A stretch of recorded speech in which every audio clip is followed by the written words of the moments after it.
wonder, ooh, who wrote the book of love? Tell me, who wrote the book of love? I've got to know the answer. Was it someone from above? Wonder, who wrote the book of love? Chapter 1 says to love her, you love her with all your heart. Chapter 2, you tell her, you never, ever gonna part. In chapter 3, remember, the meaning of romance. In chapter 4, administrators and post online. The Library10th has a Facebook page, and I'd like to ask how many people know that we have a Facebook page out there? If you don't, like us on Facebook, Timmins Public Library Bibliothèque Municipale de Timmins, posting even some of the pictures from tonight have already gone live. And if anybody had been following on April 1st, we said that we had changed our book system of classification, and we were going to be doing it color-coded instead of using the Dewey Decimal System. That was actually an April Fool's joke. We are still sticking with the Dewey Decimal System, and there's actually a joke I'd like to share for you in a few minutes.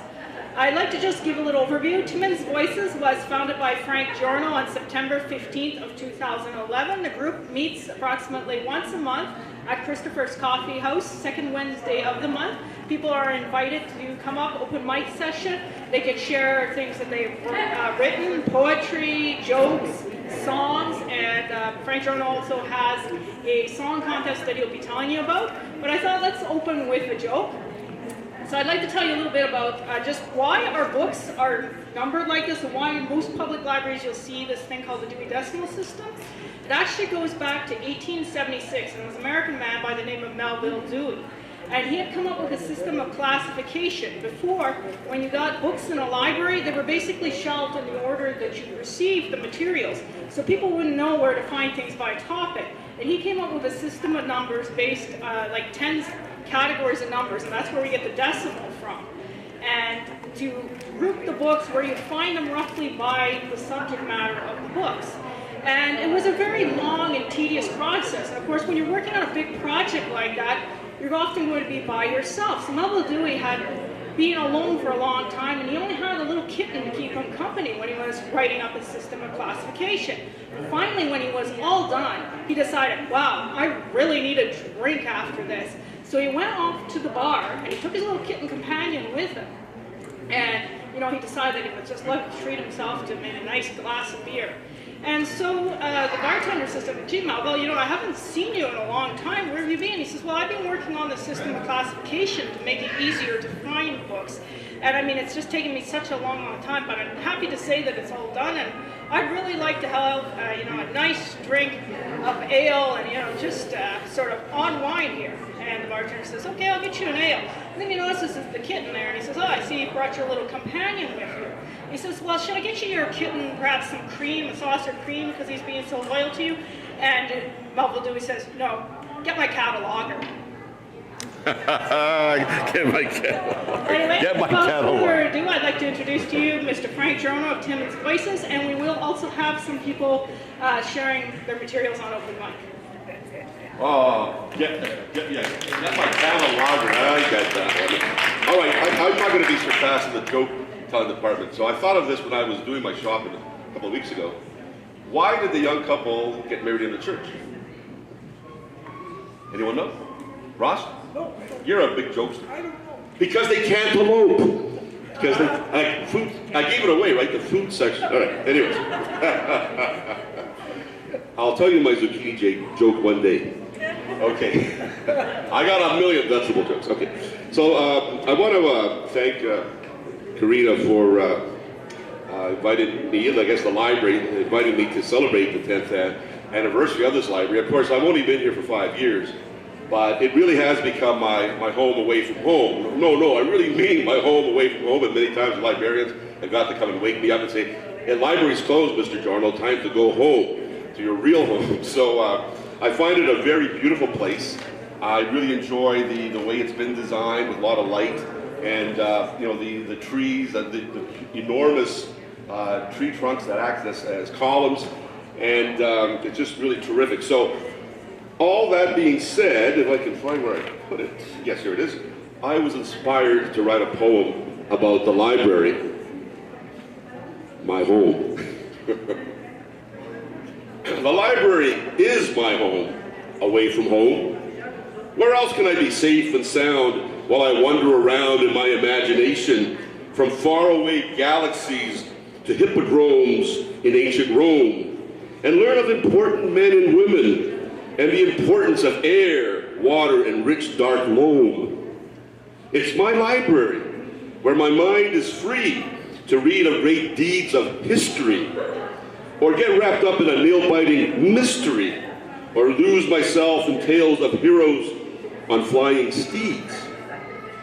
Where can I surf with the Beach Boys, or go on the internet and learn about iron and steel alloys, or chat with a friend on Facebook, or listen to some nifty musical hook? It's fun for all ages and stages, from a toddling toddler to an aging dawdler. There is no place I would rather be than my favorite library, with pine wood pillars grand and skylights to the sky. You ever wonder why? Because it doesn't cost a dime to have a really good time, such a truly great time.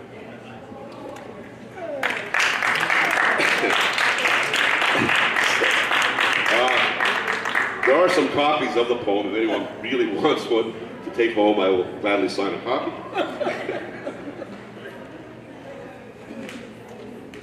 Now, Karina, we're going to get to our other two signed up readers. We have Maggie Desitis and Charmaine Gagnon. But I'm just going to say a few other things and maybe sing a couple of songs. You thought the joke was bad, eh? Okay, anyways. Karina mentioned that we're having a tune contest, and what I did is I wrote a song called the Timmins song, which, you know, I've really grown to love this town over the last 5 years. And, you know, I'm not really a musician, so I kind of eked out a tune. But thanks to the generosity of Mascioli Enterprises, we have now, through their sponsorship, a prize to award to the people, the top 3 people that come up with the 3 best tunes that go along with my words. And as you know, the Mascioli family, and I've been reading a lot about history and heritage of this great gold city with a heart of gold. The Masciolis actually were here before Timmins was formed. I hear that Leo made his way here in 1909, which is a good thing because they needed someone to lay the infrastructure, the roads, and to bring some of the people to work in the mine. So the Mascioli family goes, the roots of Timmins go right to the beginning and even slightly before the beginning. So I really appreciate that, and thank you very much, Mrs. Mascioli, for that. I think it's terrific that you provided the sponsorship for this. That being said, that was the good news. Now the bad news is I'm going to sing a Timmins song, and then we'll sing another song dedicated to the Masciolis. Okay. So.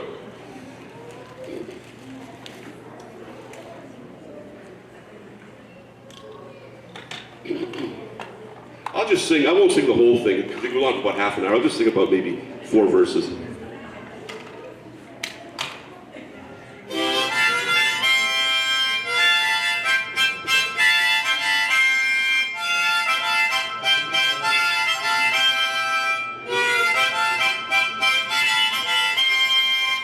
I'm in Timmins, through the thick and the thin, together we'll win. Timmins, I'm in.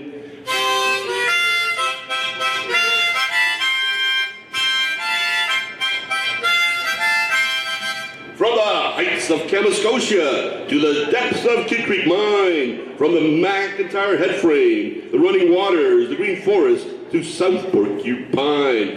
From the shine of the Golden Dome, Timmins, you're my home. I'm in Timmins, through the thick and the thin. Together we'll win. Timmins, I'm in.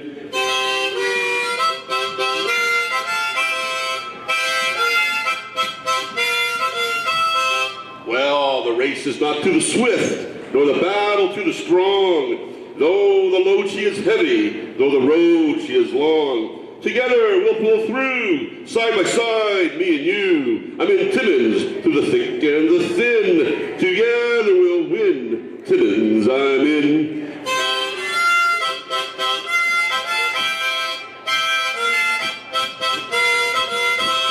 From our First Nation mothers to our European brothers, our Asian cousins and African kin. Timmins, you're my home, through the good and the bad, from the joyous to the sad. Though it be 30 below, together we win. Timmins, I'm in. So, you can see from that demonstration, we really need a tune bad. So I hope there's some composers out there who can come up with some really neat arrangements to make this thing fly.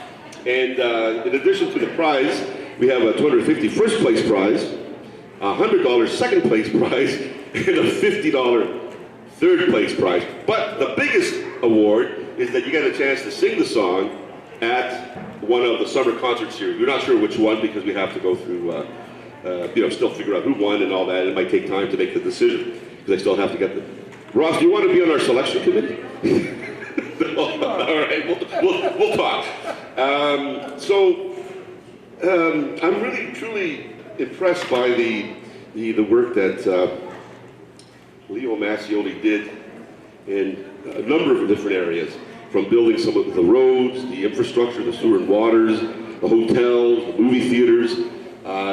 He needed men to work the mines. He was able to recruit men to work the mines. So what I did, and I'm glad that Ann Massioli's here. Really, I am. I wrote a song called The Ballad of Leo Massioli. And it goes something like this. Maybe we should have a tune contest for this too. I don't, you tell me.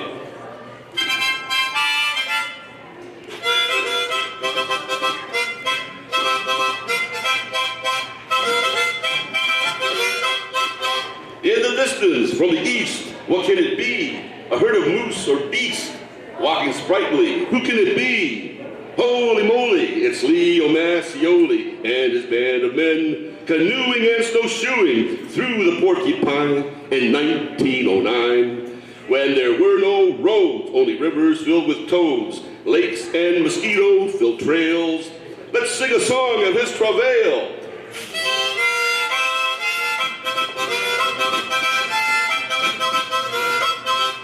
He built a tower for Marconi. He loved his macaroni. Brought men to build the roads and to work the mines that carry the heavy loads. For gold, she is no good unless you can get it to market.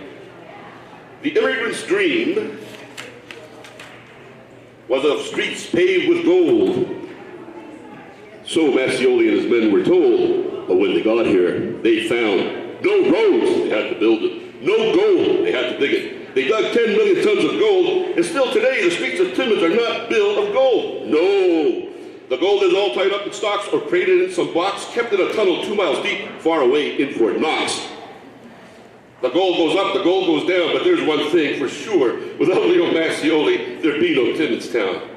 What's that cloud of dust in the east? Is it a herd of moose or beast? No. Holy moly, it's Leo Massioli. There we go. Okay, I better leave before I'm shown the door. Ladies and gentlemen, we have a number of really talented people in Timmins, and I'm going to say that Maggie Decidas and Charmaine Gagnon are two of our really devoted writers and poets that show up to the Timmins Voices. So I'm going to start off by introducing Maggie Decidas. Let's have a big round of applause.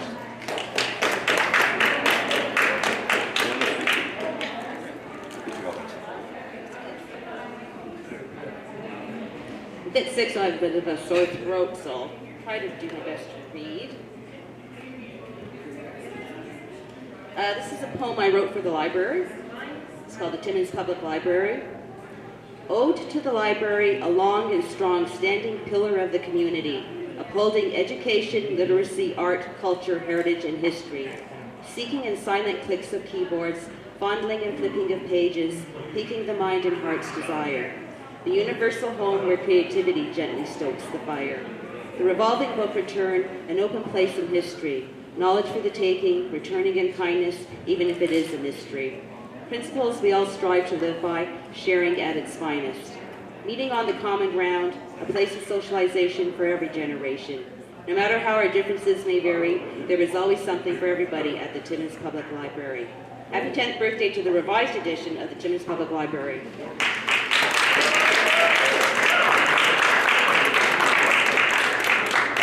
I decided to dig out some old poems. These are circa 1999. This is called Sleeping Swans.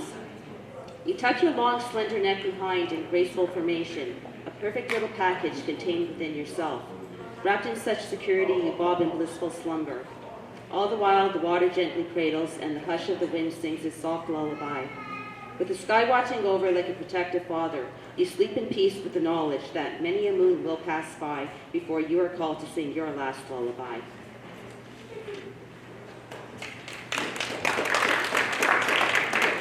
Called North Star. You were as mysterious as the moon and as sacred as the sun. You were the only one. My want was for you to be as constant as the two circles in the sky, night and day to behold you with my eyes. Then Avery appeared, and the untimely death stole my vision. Now I moan at the moon and sleep to the sun, a senseless backward rhyme my cycle has become. Perhaps some night soon my sleepy eyes will see you in the North Star, and I will no longer be lost in loss.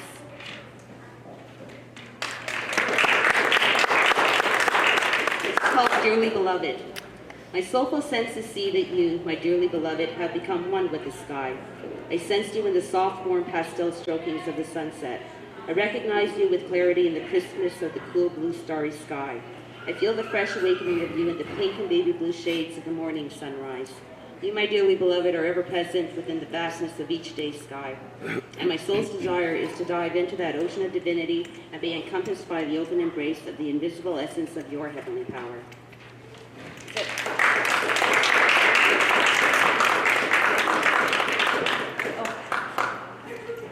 Did you want it? Okay, good stuff. This was Willow's poem that she wrote about the library. She won't read it. She's very good. Yes. Let's have a big round of applause for Willow. Yeah. Come to the library, it will make you merry. Take more books than you can carry. There's books you can borrow, computers you can use. You have nothing to lose, so come to the library. Good stuff.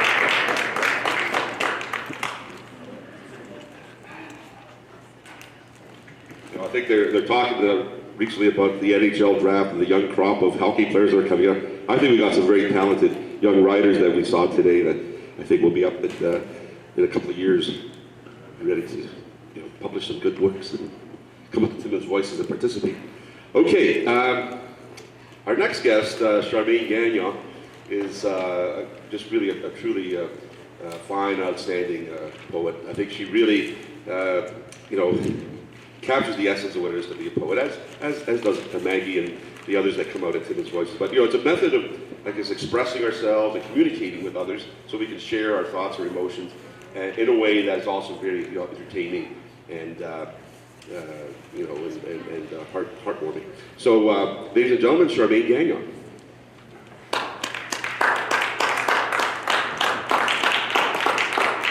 Thank you. I'll just say that when I was a little girl, I was supposed to be seen and not heard. So I needed a way to express myself, and that's how I was able to I put it on paper. I didn't have anyone to talk to or tell it to, so I put it on paper. And that's when I started writing poetry. And I love rhymes, so I love reading poetry. I love everyone else's poetry. The first poem I'm going to write is called Contemplate. Contemplate with all of your being the mysteries that you are seeing. And as you look into the light where your soul radiates bright, the very essence of creation stirs within each new sensation. And each thought form in your mind opens up things once left behind. But as your memories are refreshed, your beingness is again expressed and all past lives are recreated, with lessons reviewed and battles debated, until at last things seem so clear, and there really is nothing left to fear. And then you focus your heart and eyes as you slowly begin to realize that love is the only thing that is real, and the only way to know love is to feel, and that love is the only thing that can heal. I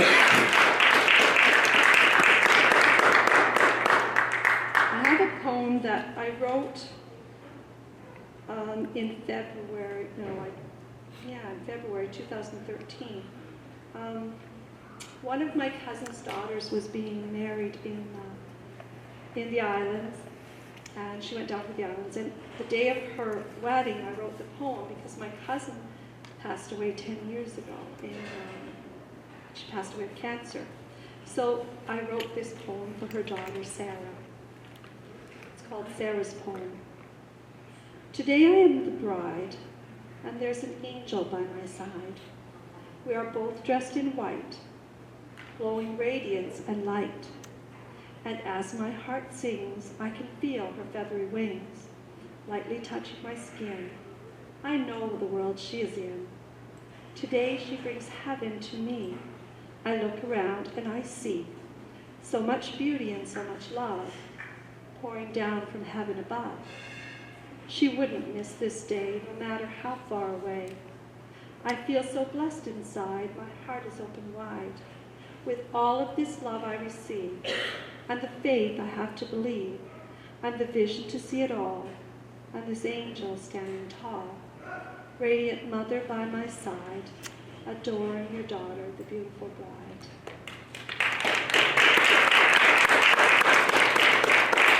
I just want to add something to this poem. She was married in February 2013. A year later, she gave birth to 2 little boys, and they were preemies, and so they've had their struggles. But today when I went on Facebook, I found out she has breast cancer, and that's how her mom died. So I'm just keeping Sarah in my prayers, and it's tough. I know so many people going through cancer right now. It's like, oh man. So anyways, that's why I wanted to read her poem tonight for her. And my last poem I'm going to read is called Your Angel. Have you ever seen your angel, the one that stands by your side? Have you ever seen your angel with her wings open wide? Have you ever seen your angel radiant and bright? Have you ever seen your angel glowing in the light?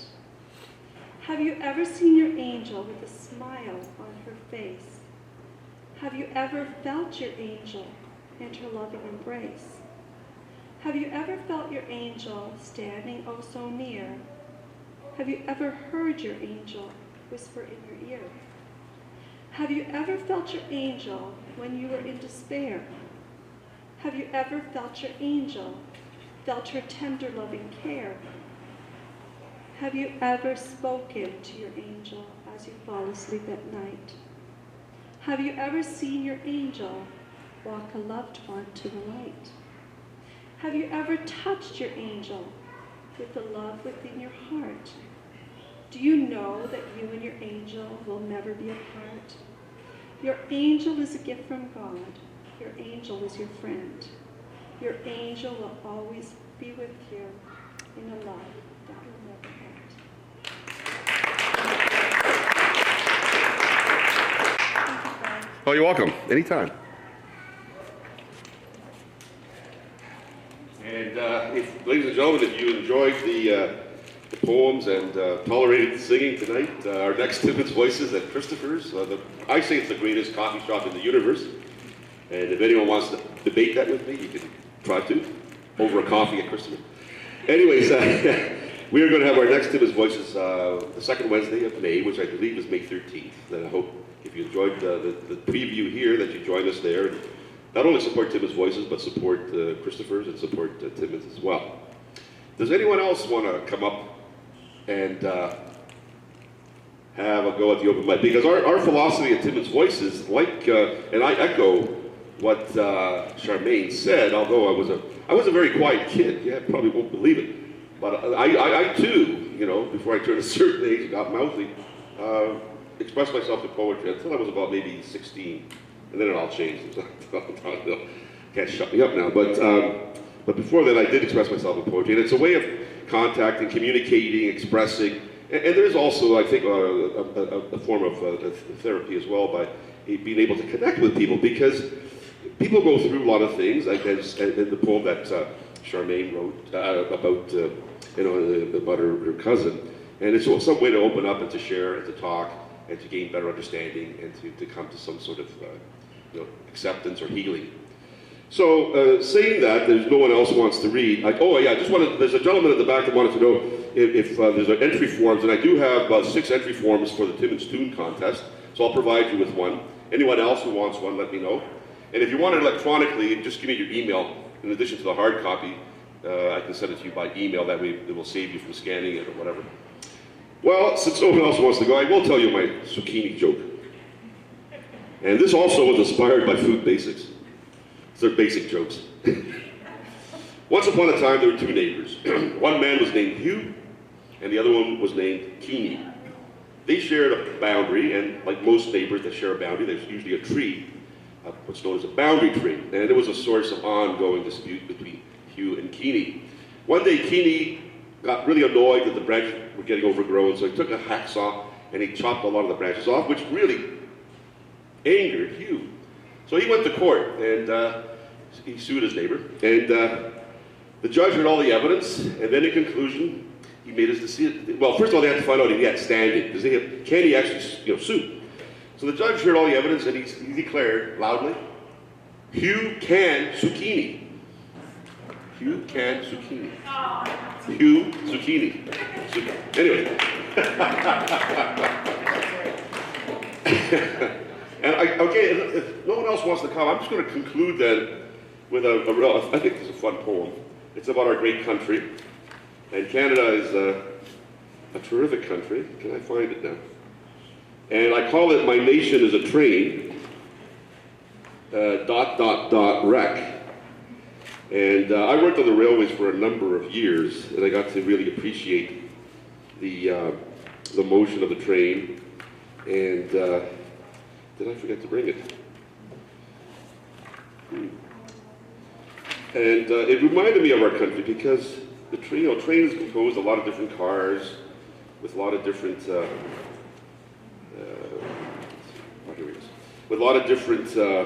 compartments, and it almost is like a federated state, isn't it, Ross? It's a federated state, right? The provinces are like little boxcars. And sometimes the train kind of goes back and forth. It feels like it's about to collapse, right? But somehow it still keeps on going, which is what kind of reminds me of this country. Okay, my nation is a train wreck. My nation is a train wreck. Sorry, let's start again. Take 2. My nation is a train of many rail cars, of many sizes, many colors, carrying people, carrying baggage, carrying cargo, carrying dreams, careening from side to side, ready to derail at any moment as it teeters on rusty rail tracks, winding around curves and bends. My nation is a train wreck, waiting to happen as it grinds on from day to day, chugging uphill, streaking through tunnels and rattling over shaky trestles. My nation is a train wreck of gnarled and twisted shapes, forever collapsing around the edges and sharp turns, from Vancouver Island to the rocky shores of Buena Vista, from Nunavut's Arctic Circle and the hard rock mountains out west to the southernmost Pelee Island, from urban Chinatown and Little Italy's to isolated First Nations and pancake prairies, from the Saguenay to Gaspé to the Alberta tar sands, to the red sands of Cavendish and Little Annie of Green Gables, from the smog-shrouded cities and towers of gold to the boreal forests and melting ice flows. Ma nation est un chemin de fer cassé, c'est vrai, mais il marche encore toujours comme une soularde. Il marche vers l'avenir et nous ne savons jamais quand il tombera. My nation is a wreck, a train wreck, it's true, but it keeps on chugging along like a drunk staggering into the future, and we never know when it will crash. Thank you very much. I hope you enjoyed this evening. Join us May 13th, and thank you for 10 great years of the library. This is a terrific, great place, and we're blessed at Timmins to have it. Thank you, Karina. Okay, thank you, Frank, and thank you, Maggie, Willow, and Charmaine. I'd like to thank everybody who stayed for us for the evening, and thank you for coming out, and have a good night. And we do have some more events that are happening throughout the week, so there are some schedules around the front desk. And here's looking at another 10. Yes, 10 more. Well, many more. Wonder, ooh, who wrote the book of love? Tell me, who wrote the book of love? I've got to know the answer. Was it someone from above? Wonder, who wrote the book of love? Chapter 1 says to love her, you love her with all your heart. Chapter 2, you tell her, you never, ever gonna part. In chapter 3, remember the meaning of romance. In chapter 4, you break up, but you give it just one more chance. Oh, I wonder,